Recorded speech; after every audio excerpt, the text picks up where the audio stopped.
बिस्मिल्लाहिर्रहमानिर्रहीम। Students, lecture number 4 का जो हमारा कंटिन्यू था, ठीक है, वो पीछे कुछ सॉफ्टवेयर प्रॉब्लम की वजह से जो लेक्चर था मेरा वो वहाँ स्पेशलिटी स्टोर पे ही स्टॉप हो गया। नेक्स्ट मैं आपको वहाँ से ही कंटिन्यू करूँगी। हमारा नेक्स्ट है डिपार्टमेंट स्टोर, ठीक है। तो डिपार्टमेंट स्टोर हमारा store that carries several product lines, typically clothing, home furnishing and household goods, with each line operated as a separate department manage by specialist buyer और merchandise, ठीक है। एक ऐसा store जिसमें हम ये नहीं कह सकते कि ये नैरो प्रोडक्ट लाइन है, ठीक है।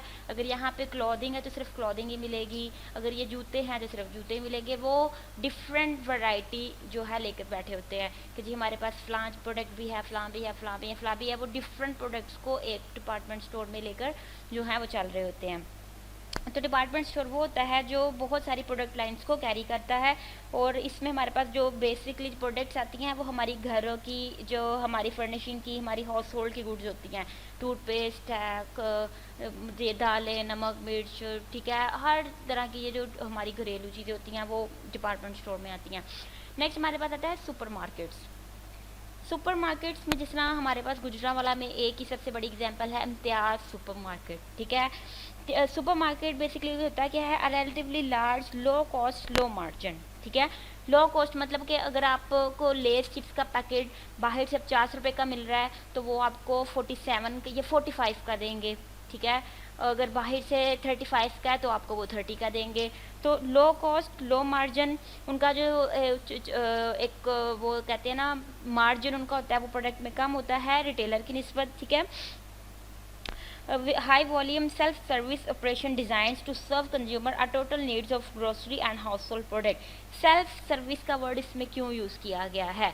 अब आप इम्तियाज़ में जाते हैं तो आपको पता है, आप अपनी बकेट या ट्रॉली लेते हैं तो आपने पूरी मार्केट में खुद विजिट करना होता है। अपनी ट्रॉली में, अपने कार्ट में जो चीज़ आपको ज़रूरत की होती है वो उसमें डालते रखते जाते घूमते जाते हैं। पूरा वहाँ पे सेक्शंस बने हुए होते हैं, उन सेक्शंस में मूव करते कराते आपने अपनी प्रोडक्ट को, अपनी जो आपका कार्ट है उसको फुल करना होता है, अपनी ट्रॉली को, और आपने काउंटर पे आकर जो है वो उसकी पेमेंट, उसका बिल करवा लेना होता है। तो इसमें ये कहता है कि ये लो cost low margin high volume self service operation है जो कि कस्टमर की सारी ज़रूरियात को, ग्रोसरी की, हाउस होल्ड की ज़रूरियात को पूरा करने के लिए बनाया जाता है, ठीक है। जो से उस रिटेलर को कहते हैं, ये सुपर मार्केट रिटेलर्स हैं। नेक्स्ट हमारे पास कहते हैं कन्वीनियंस स्टोर। एक वर्ड होता है कन्वीनियंट। कन्वीनियंट का मतलब कि ये जो है आपको आसान है, कि हम कहते हैं कि आपको इम्तियाज़ सुपर मार्केट बहुत दूर पड़ता है, तो अगर आपने टूथपेस्ट खरीदनी है, दालें खरीदनी है, तो क्यों ना अपने घर के पास वाले स्टोर से खरीद लें। तो उन स्टोर्स को कहते हैं कन्वीनियंस स्टोर। आपके, हम सबके घरों के पास ये स्टोर्स होते हैं। आपको रात को 10-11 बजे भी किसी चीज़ की ज़रूरत है, आप बाहर जाकर उस स्टोर से चीज़ खरीद कर घर लेते हैं। मतलब कि जो आपके घर के इर्द गिर्द के रिटेलर्स होते हैं उनको हम कहते हैं कन्वीनियंस स्टोर, जो कि आपको आपकी रहाइश के बहुत करीब पड़ते हैं। आप अपने घर से बाहर निकलो 2 कदम चलो, आपको जो है रिटेलर मिल जाता है चीज़ देने के लिए। तो ऐसे रिटेलर्स जो आपको बआसानी अपने घरों के करीब दस्तयाब होते हैं उन्हें हम कहते हैं कन्वीनियंस स्टोर, ठीक है, कन्वीनियंस रिटेलर्स। नेक्स्ट हमारे पास आता है सुपर स्टोर। सुपर स्टोर कहता है कि a relatively large low cost low margin sorry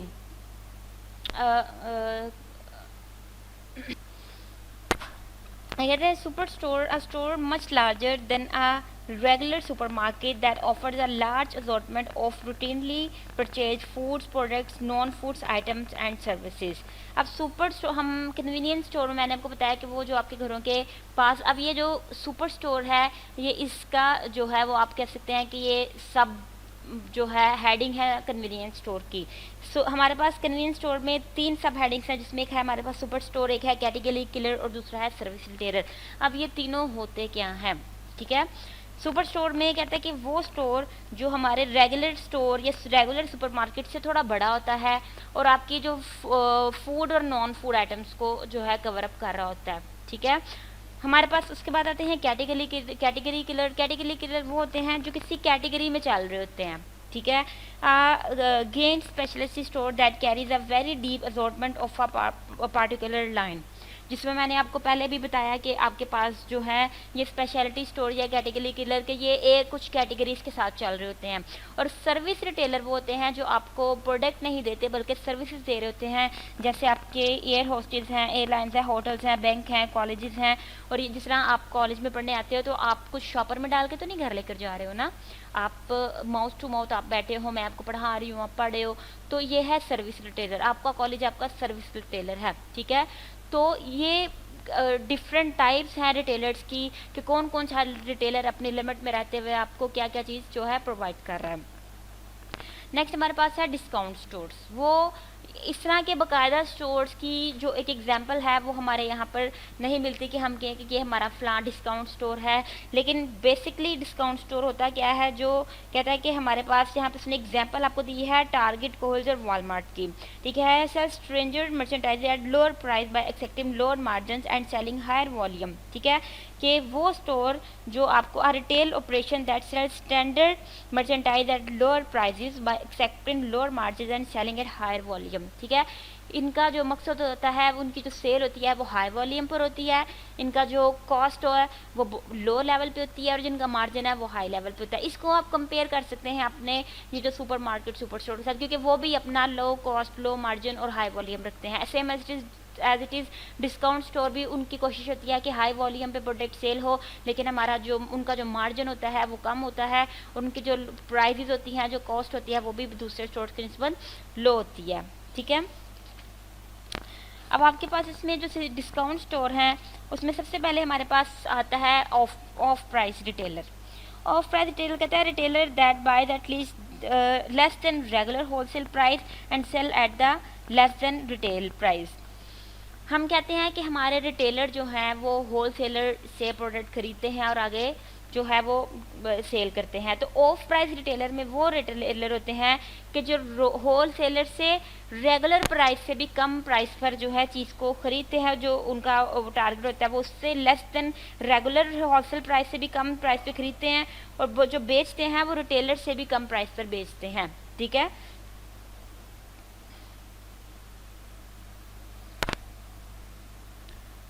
next हमारे पास है इंडिपेंडेंट ऑफ प्राइस रिटेलर।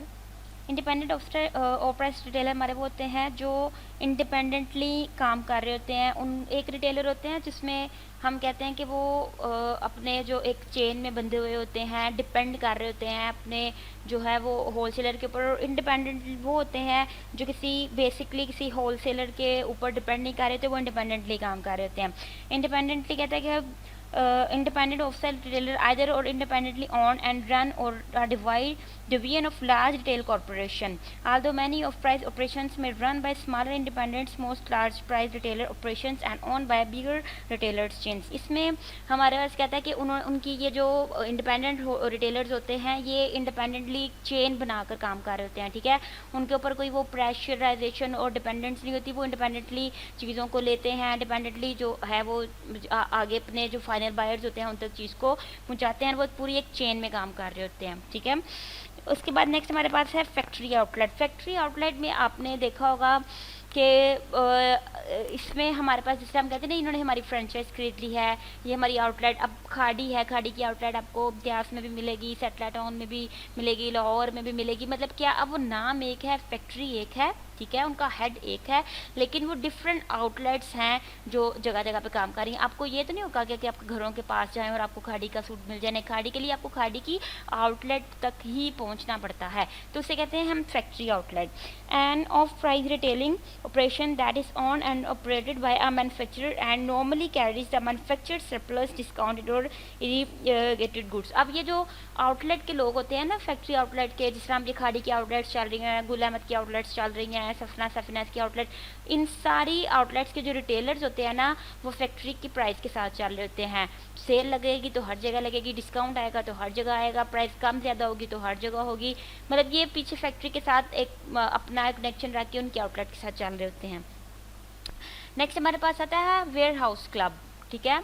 अब आपने वेयर हाउस के बारे में भी कि वो हमारे गोदाम या क्लब होते हैं जिसमें हमारे जो कंज्यूमर होते हैं उनकी तमाम ज़रूरियात इसमें ये भी हमारे ऑफ प्राइस रिटेलर होते हैं जो एक लिमिटेड वे में चीज़ों को सेल कर रहे होते हैं एक सिलेक्टेड ब्रांड के साथ। ठीक है, जब मैं एग्जांपल करती हूँ कि मेरा एक वेयर हाउस क्लब है तो मैं एक लिमिटेड ब्रांड्स या लिमिटेड चीज़ों के साथ जो है चलूँगी, जिसमें जिस तरह नेशनल वाले हैं, शंग्रेला वाले हैं, ठीक है, कोलगेट वाले हैं, तो लिमिटेड ब्रांड्स को उठाकर उनके साथ जो है मैं अपने वेयर हाउस में काम कर रही होंगी।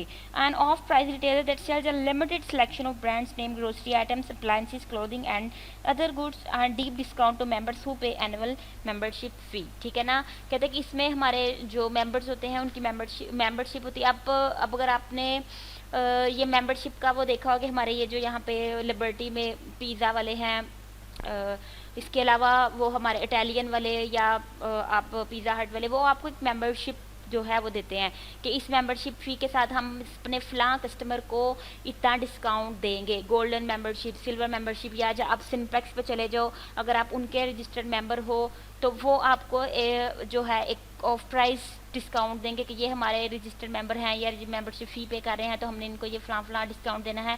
तो इसे हम कहते हैं कि ये हमारे वेयर हाउस के क्लब हैं जो अपने जो बायर्स हैं, कस्टमर हैं, उनको एक मेंबरशिप फ़ी के तौर पर एक लिमिटेड ब्रांड्स के साथ कुछ ऑफर्स पे कर रहे होते हैं। नेक्स्ट हमारे पास है ऑर्गेनाइजेशनल अप्रोच। ऑर्गेनाइजेशनल अप्रोच, वो अब मैंने आपको जो पहले टाइप्स बताई रिटेलर की, वो सारे वो रिटेलर थे जो सेपरेटली इंडिपेंडेंटली काम कर रहे होते हैं। ठीक है, ऑर्गेनाइजेशनल अप्रोच वो होती है जिसमें जो to or more than to जो रिटेलर्स हैं वो कंबाइनली मिलकर आपस में काम कर रहे होते हैं। ठीक है, तो ऑर्गेनाइजेशनल उस अप्रोच में सबसे पहले जो हमारे पास वो है कॉर्पोरेट चेन्स। कहते हैं कि two or more outlets that are commonly owned and control. ठीक है, दो या दो से ज़्यादा जो हमारी चेन्स होती हैं वो आपस में मिलकर जो है इन सर्विस को, इस काम को सरअंजाम दे देती हैं, उसे हम कहते हैं ये हमारी कॉर्पोरेट चेन्स हैं। ठीक है, they have many advantages even independent, their size allows them to buy in large quantities at lower price and gain promotional economics. ठीक है, अब आपको पता है कि जो रिटेलर है वो होलसेल की निस्बत जो है वो लिमिटेड स्टॉक में स्मॉल वॉल्यूम में काम करता है और अपना जो उसका मार्जिन होता है वो होलसेलर की निस्बत चीज़ में कम होता है। तो लेकिन अगर यही रिटेलर आपस में इकट्ठे हो जाएं और ज़्यादा क्वांटिटी में चीज़ खरीदें, ठीक है, ज़्यादा क्वांटिटी में चीज़ और सेल उसको अपने टारगेट प्राइस पर ही करें, तो इसका मतलब ये है कि उनका जो प्रॉफिट मार्जिन है वो इस कॉर्पोरेट चेन में ज़्यादा हो जाता है। ठीक है, नेक्स्ट हमारे पास इसमें ऑप्शन कहता है कि वॉलंटरी चेन। कॉर्पोरेट चेन के बाद नेक्स्ट है हमारे पास voluntary chain.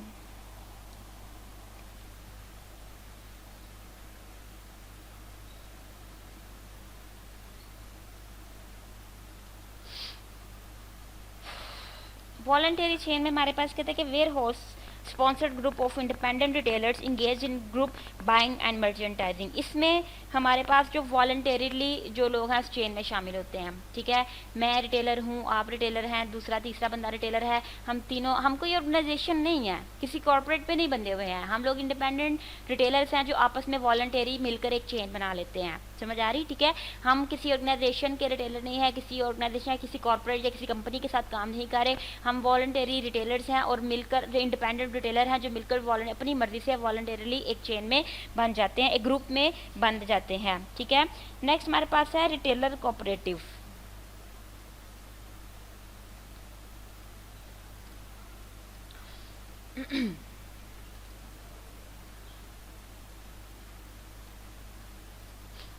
Retailer cooperative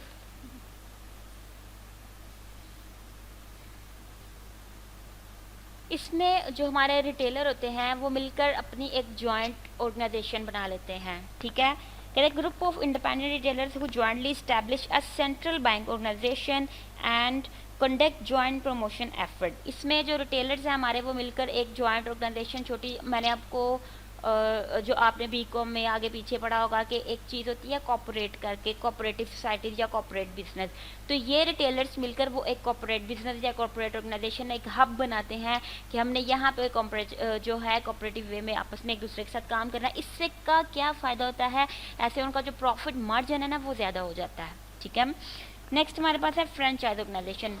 franchise के बारे में आपने जो है पहले भी कि मैंने कि जिस तरह एक आपका एक स्कूल है अलाइड वाले क्या कहते हैं कि उनसे जो डिफरेंट जो ऑनर्स हैं वो आकर फ्रेंचाइज खरीदते हैं और अपना एक जो है सेटअप खोल लेते हैं, तो वो भी इनडायरेक्टली रिटेलर्स ही है, रिटेलर ऑर्गेनाइजेशन है। जिस तरह एजुकेटर्स आपका चल रहा है, एजुकेटर्स को अगर मैं कहती हूँ कि मैं भी आपके एजुकेटर की फ्रेंचाइज खरीदना चाहती हूँ और एजुकेटर का एक नाम जो एक बिल्डिंग खड़ी करना चाहती हूँ, तो मैं मतलब ये है कि मैं एजुकेटर की फ्रेंचाइज परचेज करके अपनी एक जो है एक रिटेल या अपना एक कॉलेज खोल रही हूँ, तो अब मेरा जो है वो एजुकेटर के साथ ही जुड़ा रहेगा।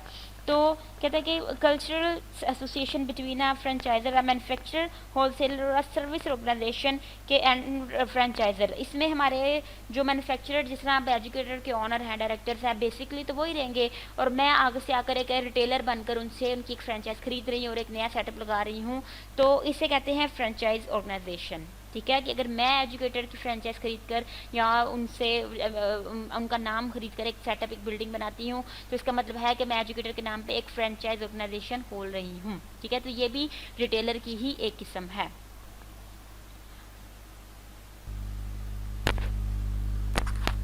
नेक्स्ट बेटा हमारे पास जो टॉपिक है वो है retailer marketing decision.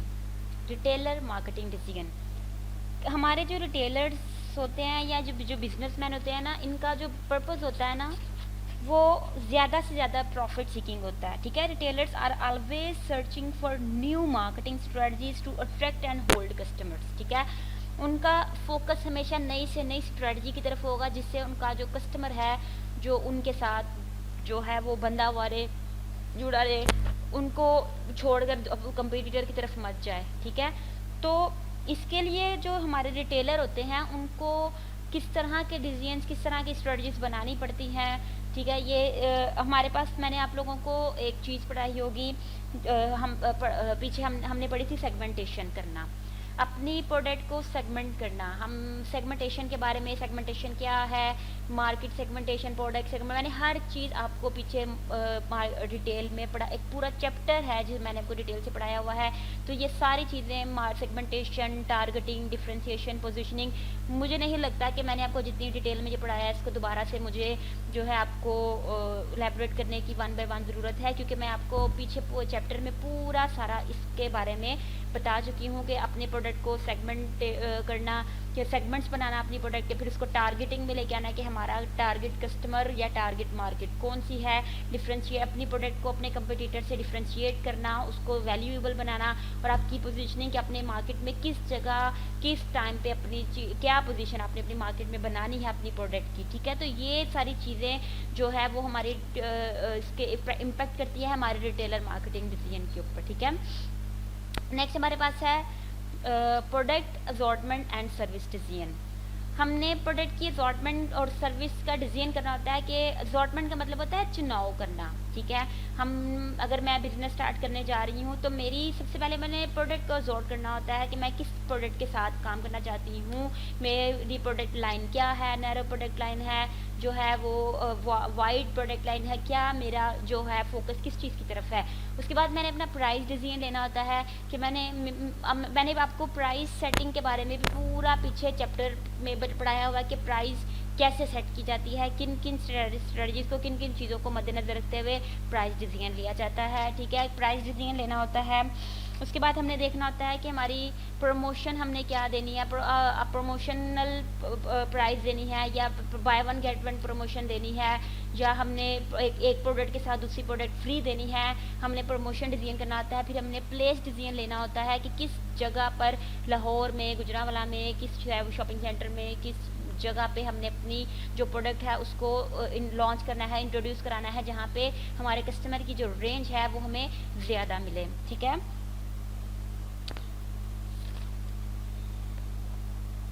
Place decision में हमारे पास आता है शॉपिंग सेंटर। कहते हैं कि group of retail business built on a site that plan, develop and on and managed as a unit.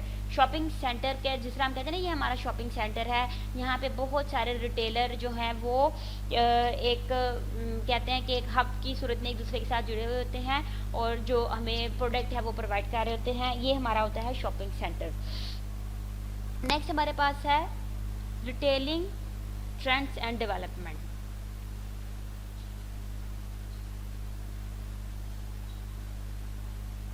Telling trend and development.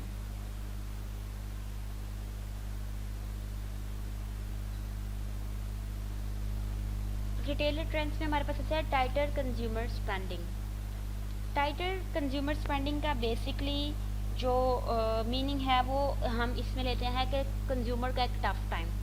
हम कहते हैं कि हमारी इकोनॉमी में फेजेस आते हैं, जिसमें फेज़ में हमारे पास रिसेशन भी आता है, डाउन टाइम भी आता है, जिसमें जो कस्टमर है वो अपनी स्पेंडिंग को बहुत हद तक जो है कम करता है, अपना जो एक हाथ जिसको कहते हैं ना पीछे खींचना, कम तो उस टफ टाइम में रिटेलर जो है किस तरीके से अपने कस्टमर को होल्ड करता है, किस तरीके से अपने कस्टमर के ऊपर स्पेंड करता है। Basically tighter consumer spending means कि आपने जो है for the retailers have a tighter consumer spending meant tough time, ठीक है। During and following the recession several large and familiar retailers declared bankruptcy और क्लोज देयर डोर्स कम्प्लीटली। आपने कहते हैं कि डाउन सिचुएशन में भी अपने कस्टमर पर स्पेंड करना है या स्पेंड आपको करना चाहिए, ताकि वो आपको छोड़कर, जिस तरह आप कहते हैं जी रिसेशन टाइम चल रहा है, बिजनेस के लिए भी बहुत क्राइसिस का टाइम होता है, जो हमारे जो बायर्स होते हैं उनके लिए भी, तो आपने किस तरीके से उनको होल्ड करके रखना है, ठीक है, किस तरीके से उनको सर्विसेज देनी है। तो ये टाइटर कंज्यूमर स्पेंडिंग का बेसिकली पर्पज ये होता है कि आपने डाउन टाइम में भी, टफ टाइम में भी, रिसेशन टाइम में भी अपने कस्टमर को किस तरीके से सर्विस देनी है, किस तरीके से उनके ऊपर स्पेंड करना है। जिस तरह हम कहते हैं कि मार्केट में सूरत हाल बहुत ही जो है ख़राब चल रही है, आपने अपने कस्टमर जो है वो पीछे को जा रहे, शॉपिंग नहीं कर रहे, प्राइजेस ज़्यादा होने की वजह से वो कुछ ले नहीं रहे, तो आपने अपने प्राइजेस को किस हद तक नीचे लेकर आना है, किस हद तक प्रमोशन देनी है, किस हद तक डिस्काउंट्स देने हैं, ये आपने टाइटर कंज्यूमर स्पेंडिंग या डाउन टाइम के दरमियान किस तरह अपने कस्टमर को सर्विसेज देकर होल्ड करना है, ठीक है, अपने साथ लॉयल करना है। ओके, उसके बाद नेक्स्ट हमारे पास कहता है new retails form shortening retails life cycle and retail convergence. हमारा न्यू रिटेल कहते हैं कि हमारे जैसे जैसे वक्त आगे बढ़ता जा रहा है, जो स्ट्रेटजीज हैं, जो कस्टमर की नीड्स हैं, जो कस्टमर का एक वो चेंज होता जा रहा है, ठीक है। एक अच्छा रिटेलर वो है जो अपने वक्त के साथ साथ, टेक्नोलॉजी के साथ साथ अपनी जो उसकी सर्विसेज हैं, जो अपनी प्रोडक्ट है, उसको मज़ीद बेहतर से बेहतर जो है बनाता चला जाए, ताकि कस्टमर उसका जो है उसको लॉयल्टी के साथ होल्ड करके रखे। तो जैसे जैसे कहता है कि हमारी सिचुएशंस आगे जो है वो बढ़ती जा रही है, हमारी जो कस्टमर की नीड्स हैं वो चेंज होती जा रही हैं, तो उनके साथ कस्टमर को साथ साथ लेकर चलना, उसकी जो है आप जिस तरह हम कहते हैं ना कि ऑनलाइन सेलिंग का बड़ा ट्रेंड आ चुका हुआ है। अब आपने किस तरह अपने कस्टमर को ऑनलाइन ट्रीट करना है, कैसे और उनकी जो है शॉर्टनिंग रिटेल लाइफ साइकिल को किस तरह आपने उसको ऑनलाइन सेटअप के साथ लेकर चलना है। साइट्स का जो है आपकी ऑलमोस्ट हर बिजनेस ने अपनी एक साइट बनाई हुई है, अपना एक ओमनी चैनल बनाया हुआ है। रिटेल कन्वर्जेंस का मतलब होता है कि उनको एक से ज़्यादा सर्विस एक टाइम पर प्रोवाइड कर रहे होना, ठीक है। तो आपने न्यू रिटेल फॉर्म्स के किस तरह आपने न्यू सेटअप्स के साथ, न्यू डेवलपमेंट के साथ, न्यू नीड्स के साथ कस्टमर की जो आपने ज़रूरियात हैं उसको पूरा करना है। कस्टमर हमारा बेसिकली मार्केटिंग का पर्पस ही यही है कि आपने अपने कस्टमर को सेटिस्फाई करना है, खुश करना है, उसको जो है एक रिलेशनशिप बिल्ड करना है। तो न्यू सेटअप के साथ कैसे चलना है, ऑनलाइन सेटअप के साथ कैसे चलना है, मोबाइल मार्केटिंग के साथ कैसे चलना है, ये हर जो रिटेलर है उसकी एक समझ ले बेसिक ज़रूरत है, ठीक है। The rise of mega retailers.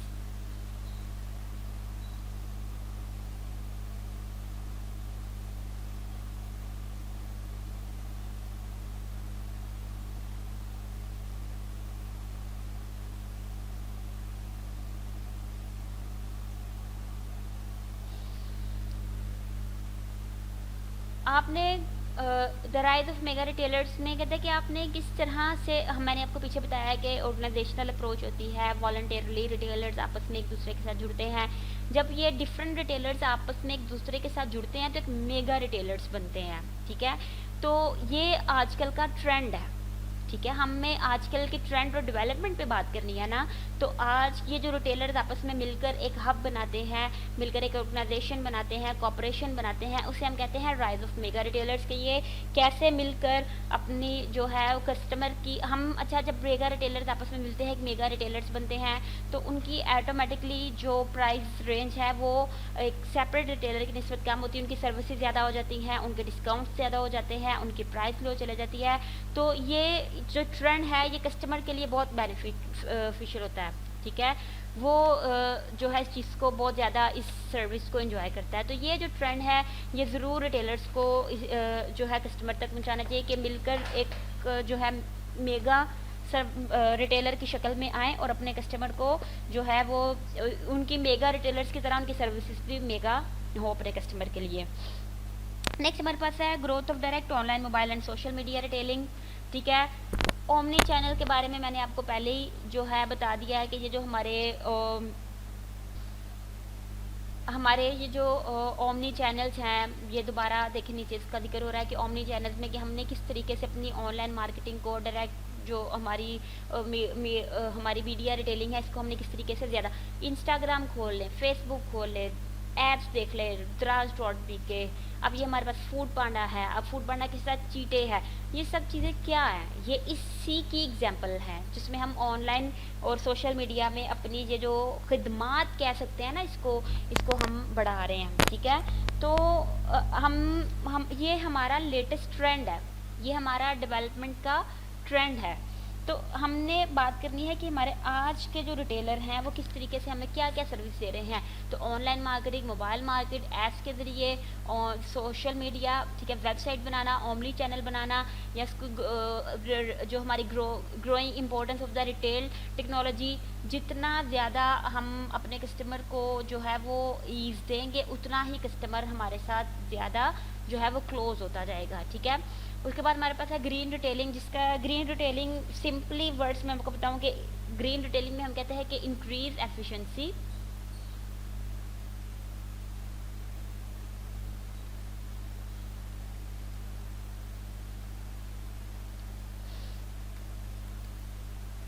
And reduce cost. हम कहते हैं जी ग्रीन एक साइन होता है खुशी का या ग्रीनरी का, एक हैप्पी साइन है, ठीक है। तो कहता है कि ग्रीन रिटेलिंग में जो हमारे रिटेलर हैं उनका ट्रेंड या स्ट्रेटजी या फोकस होता है कि अपनी एफिशिएंसी को इंक्रीज़ करें और जो हमारी कॉस्ट है उसको रिड्यूस करें। नेक्स्ट है हमारे पास global expansion of major retailers. हमारे हर बिजनेस का फोकस होता है कि अपने बिजनेस को नेशनल करना, नेशनल से इंटरनेशनल लेवल पर लेके आना, ठीक है। अपने बिजनेस को नेशनल करना, नेशनलाइज से इंटरनेशनल, तो इसे हम कहते हैं ग्लोबल एक्सपेंशन ऑफ रिटेलर्स, ठीक है। ये भी हमारा आज के कारोबार का ट्रेंड है कि हमने अपने बिजनेस को किस तरीके से एक्सपैंड करना है। तो अपने बिजनेस को एक्सपैंड करना, उसको नेशनल लेवल पर लेके जाना, उसको फिर इंटरनेशनल लेवल पर लेके जाना, उसको ग्लोबलाइज करना, ये हमारे जो समझ लें टारगेट समझ लें, हर कारोबार का जो है एक गोल या मोटिव समझ लें। तो ये हमारे जो रिटेलर्स हैं, ये भी हमारा आज का जो रिटेलर्स का ट्रेंड है, अपने जो बिज़नेस को है वो नेशनल से इंटरनेशनल और ग्लोबल तक लेकर आना, ठीक है। अपनी सर्विसेज को बढ़ाना, अपने कस्टमर को एक्सपेंड करना, अपने बिजनेस को एक्सपेंड करना। इसी टॉपिक के साथ जो आज का ये हमारा लेक्चर नंबर 4 है, इसका पार्ट 2, ठीक है। पार्ट 1 मैंने आपको, जिस लेक्चर का पार्ट 1 है वो मैंने आपको बताया कि वो सॉफ्टवेयर प्रॉब्लम की वजह से लेक्चर दरमियान में रुक गया था, इस वजह से इस लेक्चर को 2 पार्ट्स में मैंने डिवाइड कर दिया। तो वो पहले पार्ट 1 जिसमें मैंने आपको रिटेलर्स की टाइप बता रही थी वहाँ पे ख़त्म हुआ, और ये लेक्चर नंबर 4 का पार्ट 2 भी यहाँ पे वाइंड अप होता है। नेक्स्ट इंशाल्लाह हम बात करेंगे लेक्चर नंबर 5 में। खुदा हाफिज़।